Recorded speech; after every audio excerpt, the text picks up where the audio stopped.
Today our topic is in the power of negative visualization. This is a concept from Stoic philosophy, and it might sound strange at first, but it can change how you see life and help you find more peace and happiness. Negative visualization is not about being negative or pessimistic. It's about imagining the worst-case scenarios in your life so that you can better appreciate what you have and prepare for challenges. Let's explore this idea and see how it can make your life better. First, let's talk about why this idea is important. Many of us spend our lives chasing things, money, success, relationships, or material possessions. We think, if I just get this, I'll be happy. But once we get it, we often take it for granted and start wanting something else. This cycle never ends, and we never feel truly satisfied. Negative visualization helps break this cycle. By imagining what it would be like to lose the things we value, we can appreciate them more and feel grateful for what we have right now. For example, think about your health. Most of the time, we don't even notice it until something goes wrong. But what if you took a moment to imagine what it would be like if you lost your health? What if you couldn't walk, see, or do the things you love? It's not a pleasant thought, but it can make you realize how lucky you are to be healthy. This appreciation can make you happier and more content with your life as it is. Negative visualization also helps us prepare for the unexpected. Life is unpredictable. Bad things can happen at any moment: a job loss, a breakup, an illness, or even the death of a loved one. If we never think about these possibilities, we might be completely shattered when they happen. But if we practice negative visualization, we can mentally prepare ourselves for these challenges. This doesn't mean we'll be unaffected by them, but we'll be stronger and more resilient. Let's take another example. Imagine you have a job you love. It's easy to take it for granted and assume it will always be there. But what if you lost it tomorrow? How would you feel? What would you do? By thinking about this, you can prepare yourself emotionally and practically. You might start saving more money, learning new skills, or building a network of contacts. If the worst happens, you'll be ready. And if it doesn't, you'll still be grateful for your job and feel more secure. This practice also helps us deal with fear and anxiety. Many of us are afraid of failure, rejection, or loss. These fears can hold us back from taking risks or pursuing our dreams.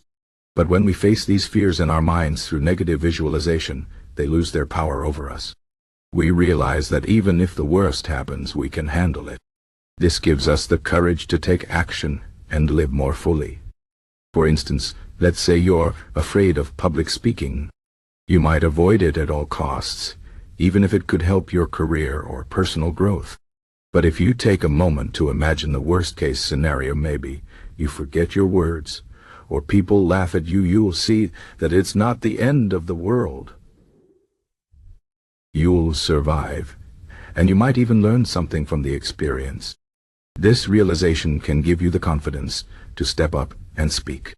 Negative visualization also teaches us to focus on what we can control.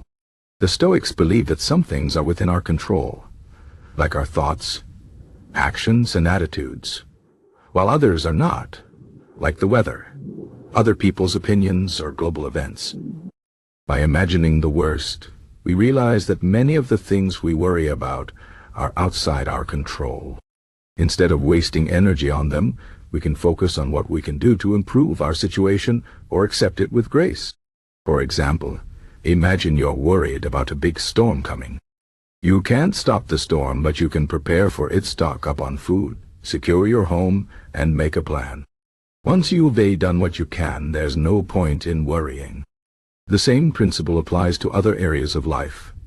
If you're worried about a loved one's health, you can support them, encourage them to see a doctor, or take care of yourself so you can be there for them. But you can't control the outcome, so worrying about it won't help. This practice also helps us avoid entitlement. Many of us feel like we deserve certain things: a good job, a loving partner, a comfortable life. But the truth is, nothing is guaranteed. By imagining life without these things, we can let go of this sense of entitlement and appreciate what we have. This gratitude can make us happier and more humble. Let's say you have a loving family. It's easy to take them for granted and focus on their flaws. But what if you imagined life without them? How lonely and empty it would feel. This thought can help you cherish your family more and treat them with kindness and patience. Negative visualization also reminds us of the impermanence of life. Everything we have, our possessions, relationships, even our own lives, is temporary. This might sound depressing, but it's actually liberating. When we accept that nothing lasts forever, we can stop clinging to things and start enjoying them in the present moment. We can let go of regrets about the past and worries about the future and focus on living fully right now. For example, imagine you're spending time with a close friend. Instead of being distracted by your phone or thinking about work, you can remind yourself that this moment won't last forever. This awareness can help you be fully present and enjoy the time you have together. Finally, negative visualization helps us build resilience. Life is full of ups and downs. No matter how well we plan, things won't always go our way. By practicing negative visualization, we can train ourselves to handle setbacks with calm and strength. We realize that even in the worst situations, we have the power to choose our response. This mindset makes us more adaptable and less likely to be overwhelmed by challenges. For instance, imagine you're stuck in traffic and late for an important meeting. You might feel frustrated and stressed. But if you've practiced negative visualization, you can remind yourself that this is a small problem in the grand scheme of things. You can take a deep breath, accept the situation, and focus on what you can do, like calling ahead to let them know you'll be late. In conclusion, the power of negative visualization lies in its ability to help us appreciate what we have, prepare for challenges, overcome fear, focus on what we can control, avoid entitlement, embrace impermanence, and build resilience. It's not about being negative or pessimistic, it's about being realistic and grateful. By imagining the worst, we can live more fully in the present, handle life's ups and downs with grace, and find deeper happiness and peace. So take a moment today to practice negative visualization. Think about what you value most: your health, your relationships, your work, and imagine what it would be like to lose them. Then open your eyes, see what you have, and feel grateful. This simple practice can transform your life.